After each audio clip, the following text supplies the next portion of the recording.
बहुत पुराने जमाने की बात है। एक राजा था। उसके महल में एक बहुत सुंदर बाग था। बाग में तरह तरह के फूलों के पौधे और अनेक प्रकार के मीठे फलों के पेड़ थे। लेकिन इस बाग में सबसे आश्चर्यजनक चीज थी एक सेब का पेड़, जिसमें सोने के सेब लगते थे। राजा ने इस पेड़ की देखभाल का खास इंतजाम कर रखा था। जब इसके फल पकते थे तो चौकीदार रात दिन पेड़ का पहरा दिया करते थे, ताकि कोई सोने का सेब चुरा कर न ले जाए। लेकिन एक दिन की बात है कि बाग के माली ने जब सोने के सेबों को गिना तो उसमें से एक सेब गायब था। उसने दौड़कर राजा को खबर दी। राजा फौरन बाग में पहुंचा। उसे ये देखकर बड़ा आश्चर्य हुआ कि देखभाल का इतना पक्का इंतजाम होने पर भी एक सेब किसी ने चुरा लिया। उसने ऐलान किया कि कोई सोने के सेब को चुराने वाले चोर का पता देगा तो उसे इनाम दिया जाएगा। सबसे बड़े राजकुमार ने राजा से कहा कि रात में वह पहरा देगा और चोर को पकड़ने की कोशिश करेगा। राजा ने उसको इसकी इजाजत दे दी। बड़ा राजकुमार रात में पहरा देने लगा, लेकिन 2 घंटे बाद ही उसे नींद आ गई और वह सो गया। सुबह उठकर जब उसने सेबों को गिना तो वह देखकर चकित रह गया कि रात भर में एक और सेब गायब हो गया था। इसके बाद दूसरी रात को मंझले राजकुमार ने पहरा देने का काम संभाला। उसे भी नींद आ गई और तीसरा सेब चोरी हो गया। राजा बहुत चिंतित था। दरबारियों की भी समझ में नहीं आ रहा था कि क्या किया जाए। सब लोग उदास बैठे थे कि इतने में सबसे छोटा राजकुमार आया और उसने कहा कि आज की रात मैं पहरा दूंगा और चोर को पकड़ूंगा। राजा इस राजकुमार से खुश नहीं रहता था। वह उसे मूर्ख भी मानता था। उसने उसे डांटते हुए कहा, तुम क्या समझते हो, क्या तुम्हें इसमें सफलता मिलेगी? तुमसे बड़े और तुमसे ज्यादा समझदार दोनों राजकुमार इस काम में असफल हो चुके हैं। तुम जाओ अपना काम करो। लेकिन छोटा राजकुमार नहीं माना। उसने राजा से प्रार्थना की कि उसे एक मौका जरूर दिया जाए। अंत में राजा इसके लिए राजी हो गया। राजकुमार रात में पहरा देने लगा। उसने तय किया कि वह किसी भी हालत में नहीं सोएगा और चोर को जरूर पकड़ेगा।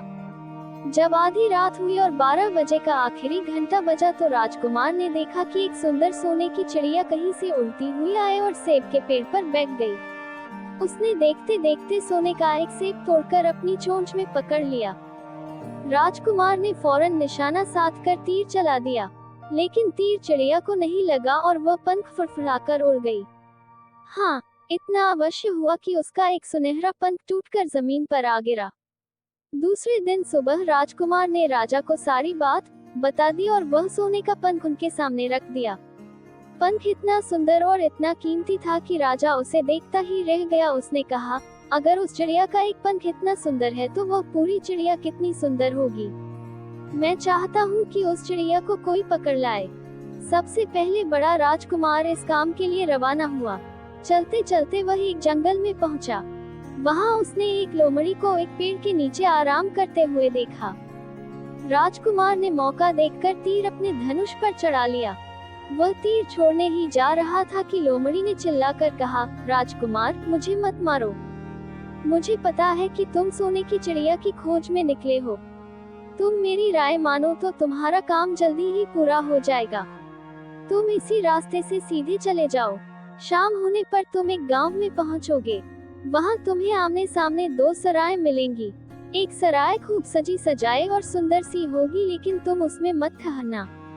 तुम उसके सामने वाली दूसरी सराय में ठहरना, जो बहुत मामूली और देखने में भी भद्दी सी होगी। ऐसा करने पर तुम्हारा काम आसानी से पूरा हो जाएगा। लोमड़ी का बात सुनकर राजकुमार को हंसी आ गई। उसने डांट कर कहा, भाग जा यहाँ से, मुझे तुम्हारी सलाह की जरूरत नहीं है। ये कहकर उसने तीर छोड़ दिया, लेकिन लोमड़ी बहुत चालाक थी। वह बचकर निकल भागी। राजकुमार आगे चलता गया। शाम को जब वह एक गांव में पहुंचा तो उसने देखा कि वहां सड़क के किनारे सचमुच 2 सराय थीं। उनमें से एक सराय खूब सजी सजाई थी और उसके अंदर से लोगों के नाचने गाने की आवाजें आ रही थी। दूसरी सराय भद्दी सी थी और वहां अंधेरा घिरा हुआ था। राजकुमार सजी सजाई सराय में ठहर गया। थोड़ी देर में वह भूल गया कि वह असल में सोने की चिड़िया की खोज में निकला था। उधर जब काफी समय बीत गया और बड़ा राजकुमार नहीं लौटा तो मंझला राजकुमार सोने की चिड़िया की खोज में चल पड़ा। वह भी उसी तरह चलते चलते जंगल में पहुंचा तो वही लोमड़ी उसे भी मिली। इस राजकुमार ने भी लोमड़ी की बात पर कोई ध्यान नहीं दिया। जब वह शाम को उस गांव में पहुंचा तो बड़े राजकुमार की तरह सजी सजाई सराय में ठहरा। वहां के नाच रंग में मस्त होकर वह भी अपना काम भूल गया, यहाँ तक कि उसे घर लौटने की भी सुध न रही। अंत में सबसे छोटे राजकुमार ने राजा से कहा कि मैं सोने की चिड़िया की खोज में जाऊंगा। राजा को विश्वास था कि जब उससे बड़े दोनों राजकुमार इस काम में सफल नहीं हुए तो इसे और भी सफलता नहीं मिलेगी। लेकिन उसके जिद करने पर राजा ने उसे इजाजत दे दी। छोटा राजकुमार तैयार होकर सोने की चिड़िया की खोज में निकला। जंगल में उसे भी लोमड़ी मिली। राजकुमार ने लोमड़ी की बात को ध्यान से सुना और लोमड़ी से कहा, ठीक है, तुम जैसे कह रही हो मैं वैसा ही करूँगा। अब तुम जाओ, मैं तुम्हें नहीं मारूंगा। इस पर लोमड़ी खुश होकर बोली, तुम सबसे अच्छे लड़के मालूम होते हो। तुमने मेरी बात का मजाक नहीं उड़ाया और मुझ पर तीर नहीं चलाया। मैं तुमसे खुश हूँ और तुम्हारी मदद करूँगी। आओ, तुम मेरी पूंछ पर बैठ जाओ, मैं तुम्हें उस सराय तक पहुँचा देती हूँ। देखते देखते लोमड़ी की पूंछ काफी बड़ी हो गई और राजकुमार उस पर बैठ गया। उसके बैठते ही लोमड़ी हवा में उड़ने लगी और थोड़ी ही देर में मैदानों और पहाड़ों को पार करके उसी गांव में जा पहुंची। राजकुमार ने उसकी सलाह को मानकर छोटी और पुरानी सराय में ही डेरा डाल दिया। वह दूसरी सजी सजाई सराय से दूर ही रहा। दूसरे दिन सुबह उठकर जब वह आगे बढ़ा तो कुछ दूर चलने पर उसे वह लोमड़ी फिर से रास्ते में मिल गई। लोमड़ी ने उससे कहा, अब मैं तुम्हें बताती हूँ कि आगे तुम्हें क्या करना चाहिए। तुम सीधे चलो। आगे चलने पर तुम्हें एक बहुत बड़ा किला मिलेगा जिस पर सिपाही लोग पहरा दे रहे होंगे। तुम सिपाहियों से डरना मत और सीधे अंदर चले जाना, क्योंकि वे इस समय सो रहे होंगे। तुम बेधड़क होकर किले में घुसते चले जाना और उनके कमरों को पार करते हुए उस जगह पहुंच जाना जहां लकड़ी के एक मामूली से पिंजरे में सोने की चिड़िया बंद है। तुम चिड़िया को पिंजरे सहित उठाकर किले से बाहर ले आना। लेकिन एक बात याद रखना, चिड़िया के पिंजरे के पास ही एक बहुत सुंदर सा सोने का पिंजरा भी रखा होगा। तुम भूलकर भी चिड़िया को उस पिंजरे में मत रखना, मगर तुम उसे लकड़ी के पिंजरे में से निकालकर सोने के पिंजरे में रखने की कोशिश करोगे तो बाद में पछताओगे। ये कहकर लोमड़ी ने राजकुमार को फिर से अपनी पूंछ पर बिठाया और थोड़ी ही देर में उसको किले के पास पहुंचा दिया। राजकुमार ने किले का पास जाकर देखा कि सचमुच उसके पहरेदार सो रहे थे। वह बिना डरे सीधा महल में घुस गया और थोड़ी ही देर बाद वह उस कमरे में जा पहुंचा जहां सोने की चिड़िया एक पिंजरे में बैठी हुई थी। पिंजरे के पास ही सोने के 3 सेब पड़े हुए थे। इन सेबों को देखकर राजकुमार ने फौरन पहचान लिया कि ये सेब उसके पिता के बाग के ही थे। सोने की चिड़िया इतनी सुंदर थी कि राजकुमार उसको देखता ही रह गया। वह उसको उठाकर लाने ही वाला था कि उसकी नजर पास ही पड़े एक सुंदर से पिंजरे पर पड़ी। वह पिंजरा बहुत सुंदर था और उसमें तरह तरह के कीमती पत्थर जड़े हुए थे। सोने की चिड़िया के लिए वही पिंजरा ठीक मालूम पड़ता था। राजकुमार लोमड़ी की बात को भूल गया और उसने सोने की चिड़िया को लकड़ी के पिंजरे से निकालकर सोने के पिंजरे में बंद कर दिया। लेकिन नए पिंजरे में आते ही चिड़िया ने खूब जोर जोर से शोर मचाना शुरू कर दिया। राजकुमार पिंजरे को उठाकर कमरे से बाहर भी नहीं निकल पाया था कि बहुत से सिपाही कमरे में घुस आए और उन्होंने राजकुमार को पकड़ लिया। अब राजकुमार को अपनी भूल का पता चला। उसे याद आया कि लोमड़ी ने उससे क्या कहा था, लेकिन अब क्या हो सकता था। सिपाही उसे खींचते हुए राजा के दरबार में ले गए। राजा के पूछने पर राजकुमार ने सारी बात कह सुनाई। राजा बोला, तुम मेरे महल में चोरी करने के लिए घुसे थे। मैं तुमको माफ नहीं कर सकता। तुम्हें फांसी की सजा दी जाएगी, लेकिन मैं तुम्हें एक मौका देता हूँ। अगर तुम मेरे लिए सोने का घोड़ा ला दो तो मैं न सिर्फ तुम्हें छोड़ दूंगा बल्कि सोने की चिड़िया भी तुमको दे दूंगा। राजकुमार को अपनी जान बचाने के लिए राजा की शर्त माननी पड़ी। अब वह सोने के घोड़े की तलाश में निकला। किले के बाहर जाने पर उसने देखा कि लोमड़ी का उसका इंतजार कर रही है। उसने लोमड़ी को सारी बातें बताईं।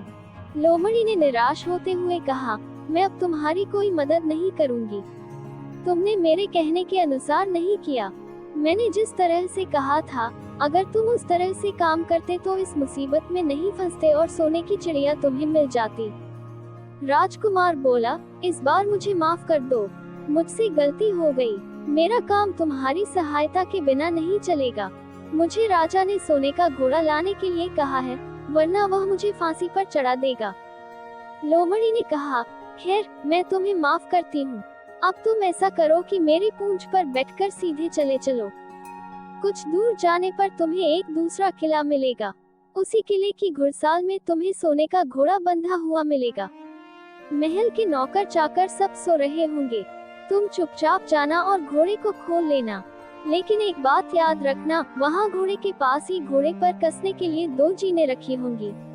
उसमें से एक तो पुरानी चमड़े की जीन होगी और दूसरी सोने की जीन होगी।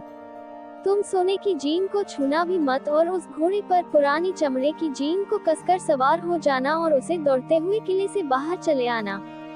राजकुमार ने वादा किया कि वह ठीक ठीक वैसा ही करेगा। लोमड़ी ने उसको अपनी पूंछ पर बैठाया और कुछ ही देर में वह उसे ले किले के पास जा पहुंची। किले के पास पहुंचते ही लोमड़ी ने उसे नीचे उतारा और फिर वहां से चली गई। राजकुमार सीधा फाटक से किले में घुस गया। अंदर जाकर उसने देखा कि वहां के सभी नौकर चाकर सोए हुए थे। थोड़ी ही देर में वह किले की घुड़साल में जा पहुंचा। वहां एक बहुत सुंदर सुनहरा घोड़ा बंधा हुआ था। राजकुमार ने पास जाकर देखा कि वह घोड़ा सचमुच सोने का था। ऐसा सुंदर घोड़ा उसने सपने में भी नहीं देखा था। उसने आगे बढ़कर घोड़े को खोल लिया। जब वह बाहर निकलने लगा तो उसकी नजर एक कोने में पड़ी हुई सोने की जीन पर गई। ये जीन बहुत सुंदर थी और इसमें हीरे मोती जड़े हुए थे। उसके पास ही एक फटी पुरानी चमड़े की जीन पड़ी हुई थी। इतने सुंदर घोड़े पर पुराने चमड़े की जीन कसना राजकुमार को अच्छा नहीं लगा।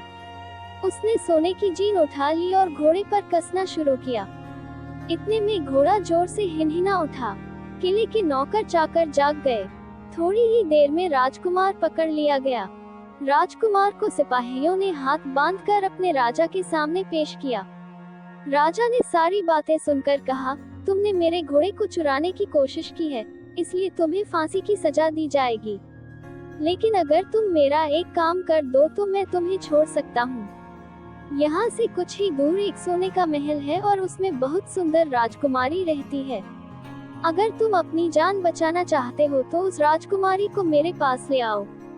तुम्हें इनाम में ये सोने का घोड़ा दे दूंगा। बेचारा राजकुमार, वह फिर से एक नई मुसीबत में फंस गया। उसे मजबूर होकर राजा की शर्त माननी पड़ी। अब वह सोने के महल की खोज में निकला। कुछ दूर चलने पर फिर उसे वह लोमड़ी मिली। पता नहीं कैसे लोमड़ी को सारी बातें मालूम हो गई थी।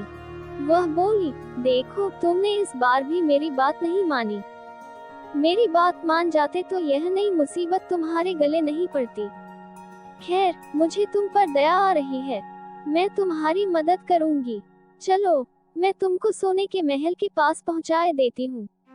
तुम महल के बाहर ही कहीं पीछे छिपे रहना। जब उसमें से शाम को राजकुमारी तालाब में नहाने के लिए बाहर आए तो तुम आगे बढ़कर उसका हाथ पकड़ लेना। जैसे ही तुम उसको छुओगे, राजकुमारी तुम्हारे साथ आने के लिए राजी हो जाएगी। लेकिन एक बात याद रखना, तुम उसको वहाँ से अपने साथ ले आना। उसे वापस महल में मत जाने देना। वह तुमसे कहेगी कि मैं अभी अपने माता पिता से मिलकर आती हूँ। लेकिन तुम उसकी बातों में मत आना, वरना फिर मुसीबत में फंस जाओगे। ये कहकर लोमड़ी ने फिर से अपनी पूंछ फैला दी और राजकुमार उस पर बैठ गया। देखते देखते लोमड़ी हवा में उड़ती हुई कुछ देर बाद सोने के महल के पास जा पहुंची। महल के पास पहुंचते ही राजकुमार एक पेड़ की आड़ में छिपकर बैठ गया। शाम को जब राजकुमारी नहाने के लिए किले से बाहर आई तो राजकुमार ने हिम्मत करके आगे बढ़कर उसका हाथ पकड़ लिया। उसके छूते ही राजकुमारी उसके साथ चलने के लिए तैयार हो गई। वह बोली, राजकुमार, तुम मुझे जहाँ भी ले जाना चाहोगे मैं तुम्हारे साथ चलूंगी, लेकिन मुझे थोड़ी देर के लिए अपने माता पिता से मिलाने दो। राजकुमार ने कहा, नहीं, यह नहीं होगा, तुम्हें तुरंत मेरे साथ चलना पड़ेगा। लेकिन राजकुमारी रोने लगी। इतनी सुंदर राजकुमारी को रोते देखकर राजकुमार का मन पिघल गया। अंत में वह राजी हो गया और बोला, जाओ, थोड़ी देर के लिए माता पिता से मिलाओ, लेकिन फिर तुरंत बाहर चली आना। लेकिन राजकुमारी ने जैसे ही किले में पैर रखा, किले के पहरेदार जाग गए और उन्होंने राजकुमार को पकड़ लिया। राजकुमार बहुत पछताया, लेकिन अब क्या हो सकता था। सिपाहियों ने उसे अपने राजा के सामने पेश किया। राजा बहुत निराश था। उसने उसी वक्त हुक्म दिया, इस राजकुमार को फौरन फांसी पर चढ़ा दिया जाए। ये सुनकर राजकुमार रोने गिड़गिड़ाने लगा। इस पर राजा ने थोड़ी देर विचार करने के बाद कहा, मैं अपनी आज्ञा वापस नहीं ले सकता, लेकिन अगर तुम मेरा एक काम कर दो तो तुम्हारी जान बच सकती है। हमारे किले के ठीक सामने ये जो बड़ा पहाड़ है, इसके कारण हमारे किले की सुंदरता नष्ट होती है। अगर तुम 8 दिन में इस पहाड़ को खोदकर साफ कर दो तो हम तुम्हें क्षमा कर देंगे और राजकुमारी का विवाह तुम्हारे साथ कर देंगे। राजकुमार किले के बाहर आकर पहाड़ को देखने लगा। उसके हाथ में एक छोटी सी कुदाली थी। उसकी समझ में नहीं आ रहा था कि इतना बड़ा पहाड़ 8 दिन में वह कैसे खोद सकेगा। फिर भी उसे अपनी जान तो बचानी ही थी, इसलिए वह पहाड़ खोदने लगा। धीरे धीरे 7 दिन बीत गए। इतने दिन तक लगातार खोदने पर भी पहाड़ का सिर्फ एक कोना ही खोद सका। वह दुखी होकर बैठ गया। उसे अब अपने पर बहुत अधिक क्रोध आ रहा था। वह मन में कहने लगा कि अगर मैंने लोमड़ी की बात मान ली होती तो कितना अच्छा होता। लोमड़ी ने मुझको हर बार ठीक सलाह दी और मैं हर बार उसका कहना न मानकर नई से नई मुसीबत में फंस जाता हूँ। राजकुमार इस तरह सिर झुकाए बैठा था कि अचानक उसे अपने पैरों के पास लोमड़ी की पूंछ हिलती दिखाई दी। उसने नजर उठाकर देखा, सचमुच वही लोमड़ी खड़ी थी। लोमड़ी ने मुस्कुराते हुए कहा, क्यों, क्या हाल है? इस बार तो तुम्हारी मदद करने की मेरी जरा भी इच्छा नहीं थी, लेकिन मैं 7 दिन से तुमको पहाड़ खोदते हुए देख रही हूँ। मुझे दया आ गई और मैं तुम्हारी मदद के लिए चली आई। जाओ, तुम बहुत थक गए हो, सो जाओ। मैं थोड़ी ही देर में तुम्हारा काम पूरा कर दूंगी।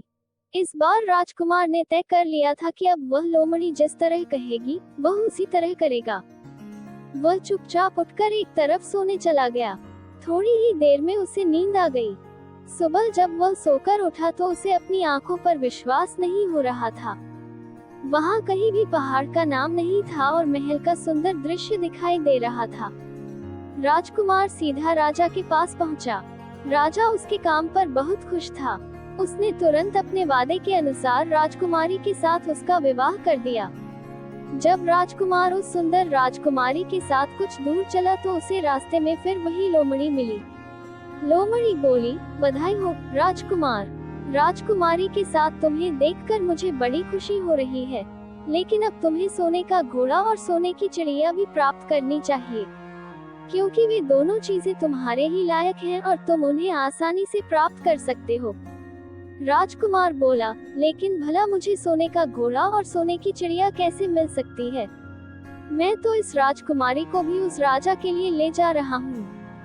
लोमड़ी ने कहा, नहीं, तुम ऐसा काम कभी मत करना। इस राजकुमारी के साथ तुम्हारा विवाह हुआ है और यह अब तुम्हारी ही है। अगर तुम मेरे कहने के अनुसार काम करो तो तुम्हें सोने का घोड़ा और सोने की चिड़िया भी मिल सकती है। तुम पहले इस राजकुमारी को लेकर सोने के घोड़े वाले राजा के पास जाओ। राजा खुश होकर तुमको सोने का घोड़ा दे देगा। तुम घोड़े पर सवार हो जाना और सवार होकर सबसे विदा लेना। राजकुमारी से तुम सबसे बाद में विदा लेना। जैसे ही तुम राजकुमारी के पास पहुंचो, तुम उसे हाथ से पकड़कर घोड़े के ऊपर खींच लेना और घोड़े को दौड़ा देना। सोने का घोड़ा इतना तेज दौड़ता है कि दुनिया का तेज से तेज घोड़ा भी उसकी बराबरी नहीं कर सकता। जाओ, तुम पहले इतना काम पूरा करो, इसके बाद आगे का काम मैं तुम्हें बाद में बताऊंगी। मैं तुम्हें वहाँ रास्ते में मिलूंगी। राजकुमार ने ठीक वैसा ही किया जैसा लोमड़ी ने उससे कहा था। जब सोने के घोड़े वाले राजा ने खुश होकर उसे इनाम में सोने का घोड़ा दिया तो राजकुमार उस पर सवार हो गया और उससे विदा लेने लगा। अंत में वह राजकुमारी को उठाकर घोड़े को तेजी से दौड़ाता हुआ किले से बहुत दूर निकल आया। रास्ते में एक पेड़ के नीचे लोमड़ी उसका इंतजार कर रही थी। उसे देखकर लोमड़ी बोली, शाबाश, अब तुम सोने की चिड़िया भी प्राप्त कर लो। जब तुम सोने की चिड़िया वाले राजा के पास पहुंचोगी तो वह इस घोड़े को देखकर बहुत खुश होगा। तुम उससे कहना कि पहले सोने की चिड़िया का पिंजरा मेरे हाथ में दे दो, तब मैं ये घोड़ा तुमको दूंगा। जब वह पिंजरा तुम्हारे पास लाए तो तुम पिंजरा उसके हाथ से छीन लेना और घोड़े को दौड़ा देना। बस ऐसे चिड़िया तुमको मिल जाएगी और कोई तुम्हें पकड़ भी नहीं सकेगा। इस बार भी राजकुमार ने ठीक वैसा ही किया। वह राजकुमारी के साथ ही घोड़े पर बैठा रहा और जब राजा ने उसके हाथ में सोने की चिड़िया का पिंजरा दिया तो उसने देखते देखते एड़ मार दी और सोने का घोड़ा हवा से बातें करने लगा। कुछ दूर चलने पर लोमड़ी उसे मिली। राजकुमार ने उससे कहा, तुमने मेरी बड़ी मदद की है। तुम्हारी वजह से मुझे न सिर्फ सोने की चिड़िया मिली बल्कि सोने का घोड़ा और इतनी सुंदर राजकुमारी भी मिल गई। बताओ मैं तुमको क्या इनाम दूं? मैं तुमको कुछ न कुछ जरूर देना चाहता हूँ। लोमड़ी ने कहा, अगर तुम खुश हो तो मेरा एक काम कर दो। तुम एक तीर चलाकर मुझे मार दो। इस समय तुम यही सबसे बड़ा काम मेरे लिए कर सकते हो। राजकुमार ने कहा, भला ये कैसे हो सकता है? तुमने मेरी इतनी मदद की और मैं बदले में तुम्हें मार दूं। मुझसे यह नहीं होगा। ये सुनकर लोमड़ी बड़ी दुखी हुई और बोली, अगर तुम मेरा ये काम नहीं कर सकते तो फिर ठीक है, जाओ। लेकिन मैं तुम्हारी भलाई के लिए ही कह रही हूँ कि तुम दो बातें जरूर याद रखना। एक तो तुम किसी कुएं की दीवार पर मत बैठना और दूसरे तुम ऐसे लोगों के लिए धन मत खर्च करना जिन्हें फांसी मिलने वाली हो। राजकुमार बोला, भाई तुम भी अजीब हो। तुम्हारी बातें मेरी समझ में ही नहीं आती।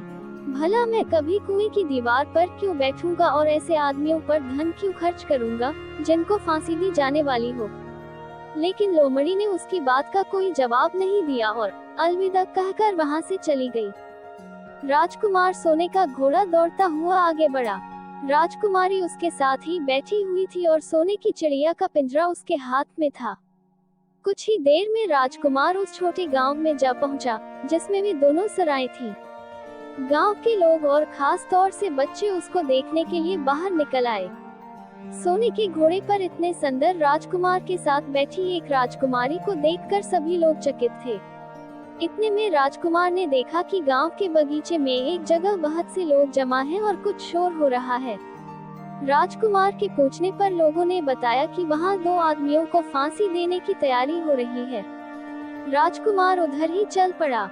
वहां पहुंचने पर उसने पहचान लिया कि जिन आदमियों को फांसी दी जाने वाली थी वे और कोई नहीं बल्कि उसके ही भाई थे। वे लोग तब से उसी सजी सजाई सराय में रह रहे थे और तरह तरह के बुरे काम करते थे। वे जुआ भी खेलते थे और जुए में बहुत सा धन हार चुके थे। उन्होंने लोगों से बहुत सा रुपया भी उधार लिया था। इन्हीं सब बातों से चिढ़कर अब गांव वाले उन्हें फांसी पर चढ़ाने जा रहे थे। राजकुमार भला ये कैसे होने देता। उसने लोगों से कहा कि मुझसे रुपया ले लो और इन लोगों को छोड़ दो। उसके बहुत कहने सुनने पर लोग राजी हो गए और उन्होंने उन दोनों आदमियों को रिहा कर दिया। राजकुमार अपने भाइयों को छुड़ाकर आगे चला। कुछ दूर चलने पर जंगल में उन्हें एक कुआं दिखाई दिया। इस पर राजकुमार के कुछ देर कुएं के पास आराम करते हैं। वहां ठंडा पानी पीने के बाद हम लोग आगे चलेंगे। राजकुमार राजी हो गया। अब तक वह ये भी भूल चुका था कि लोमड़ी ने विदा होते समय उससे क्या कहा था। वह घोड़े से उतरकर कुएं की दीवार पर बैठ गया और आराम करने लगा। उसके दोनों भाइयों ने मौका देखकर उसे कुएं में धकेल दिया। इसके बाद उन्होंने घोड़े पर राजकुमारी को डाला और सोने की चिड़िया का पिंजरा उठाया और वहां से चलते बने। कुछ ही देर में वे लोग अपने राज्य में लौट आए। घर लौटकर उन्होंने राजा से कहा, हम लोग सोने की चिड़िया को पकड़ आए हैं। इसी चिड़िया ने हमारे बाग में से सोने के सेब चुराए थे। इसके साथ ही हम एक ये सोने का घोड़ा और राजकुमारी भी लाए हैं। राजा बहुत खुश हुआ। सारे राज्य के लोग खुशियां मनाने लगे, लेकिन राजकुमारी खुश नहीं थी। वह बराबर रोती रहती थी। उसने खाना पीना छोड़ दिया। यही नहीं, घोड़े ने भी दाना पानी बंद कर दिया और सोने की चिड़िया भी उदास रहने लगी। राजा ने बहुत कोशिश की, लेकिन न तो वह राजकुमारी खुश हुई और न सोने के घोड़े और सोने की चिड़िया ने दाना खाना शुरू किया। उधर छोटा राजकुमार कुएं में गिर गया था, लेकिन वह मरा नहीं।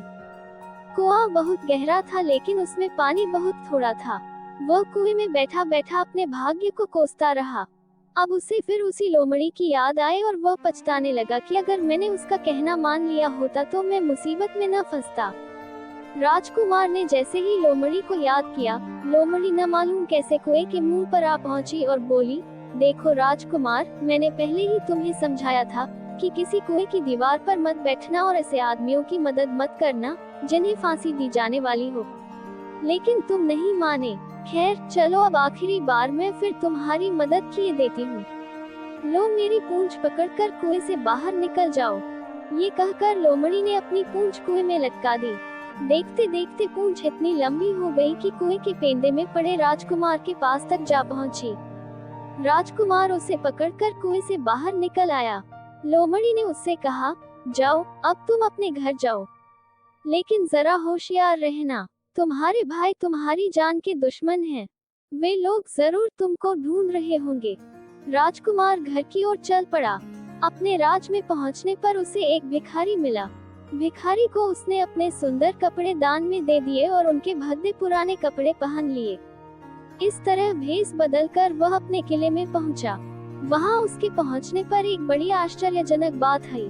सोने का घोड़ा खुशी से हिनहिनाने लगा और दाना खाने लगा।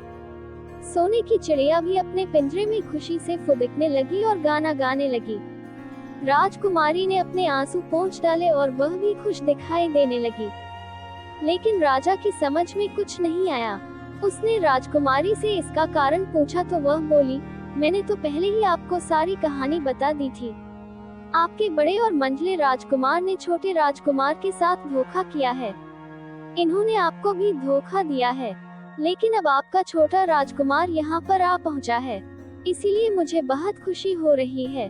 उसी के साथ मेरी शादी हुई है और मैं उसके साथ ही सुखी रह सकती हूँ। फिर उसने मैले कुचले कपड़े पहने एक आदमी की ओर इशारा करते हुए कहा, वह रहा आपका छोटा राजकुमार। राजा ने भी अपने छोटे लड़के को पहचान लिया। अब राजा ने अपने छोटे बेटे के बारे में अपने विचार बदल दिए। अब वह उसको बहुत समझदार और बहादुर मानने लगा और उससे बहुत अधिक प्यार करने लगा। उसने उसको राजगद्दी पर बिठाने का निश्चय किया। बड़े और मंझले राजकुमार ने अपने छोटे भाई को ही धोखा नहीं दिया था, बल्कि राजा को भी धोखा दिया था। इससे राजा उनसे बहुत नाराज था। उसने उन दोनों को अपने राज्य से निकलवा दिया। इसके बाद बड़ी धूमधाम के साथ राजकुमारी के साथ राजकुमार का विवाह हुआ और दोनों सुख से रहने लगे। लेकिन राजकुमार उस लोमड़ी को नहीं भूला था जिसने उसकी सहायता की थी। एक दिन समय निकालकर वह जंगल में उस लोमड़ी की खोज में निकला। बहुत ढूंढने के बाद एक पेड़ के खोखले भाग में उसने उस लोमड़ी को चुपचाप बैठे हुए देखा। लोमड़ी बहुत उदास थी और पहले से बहुत ज्यादा दुबली भी हो गई थी। राजकुमार को देखते ही लोमड़ी ने उसे पहचान लिया और कहा, आह, कहो राजकुमार, आज इधर कैसे भूल पड़े। राजकुमार ने कहा, मैं आज तुम्हें ही ढूंढने के लिए आया हूँ। चलो मेरे बाग में आराम से रहना, वहाँ तुम्हें किसी तरह की तकलीफ नहीं होगी। यहाँ तो जंगल में तुम्हें खाने पीने की तकलीफ होती होगी और जंगली जानवरों और शिकारियों का डर बना रहता होगा। लोमड़ी ने कहा, नहीं राजकुमार, मैं यहाँ ठीक हूँ और भला अब तुम्हें मेरे दुख से क्या लेना देना। तुम्हारा काम निकल गया, अब तुम सुख से अपने राज में रहो। राजकुमार बोला, नहीं, तुमने मेरा बड़ा उपकार किया है। मैं तुम्हें इनाम देना चाहता हूँ और अपने साथ ही रखना चाहता हूँ। राजकुमारी भी बहुत खुश होगी, वह भी तुमसे मिलना चाहती है। लोमड़ी बोली, अगर तुम सचमुच मुझे इनाम देना चाहते हो तो मेरा एक काम कर दो। मैंने तुमसे पहले भी कहा था कि तुम तीर चलाकर मुझे मार दो, इसी से मेरा लाभ होगा। असल में एक जादूगर ने मुझ पर जादू कर रखा है। मैं लोमड़ी नहीं हूँ, मुझे उसके जादू के प्रभाव से लोमड़ी के रूप में रहना पड़ रहा है। मैं तो उसी देश का राजकुमार हूँ जहाँ की राजकुमारी से तुम्हारा विवाह हुआ है। असल में वह राजकुमारी मेरी छोटी बहन है। अगर तुम तीर चलाकर मुझे मार दोगे तो इस जादू से मुझे मुक्ति मिल जाएगी और मैं फिर अपने देश लौट सकूंगा। राजकुमार को ये सुनकर बड़ा आश्चर्य हुआ। उसने फौरन अपने धनुष पर तीर चढ़ाया और लोमड़ी की ओर छोड़ दिया। तीर के लगते ही लोमड़ी मर गई और उसमें से एक सुंदर सा राजकुमार निकल आया। फिर दोनों राजकुमार आपस में गले मिले। इसके बाद दोनों राजकुमार वापस महल में लौट आए। वहाँ राजकुमारी अपने भाई से मिलकर बहुत खुश हुई।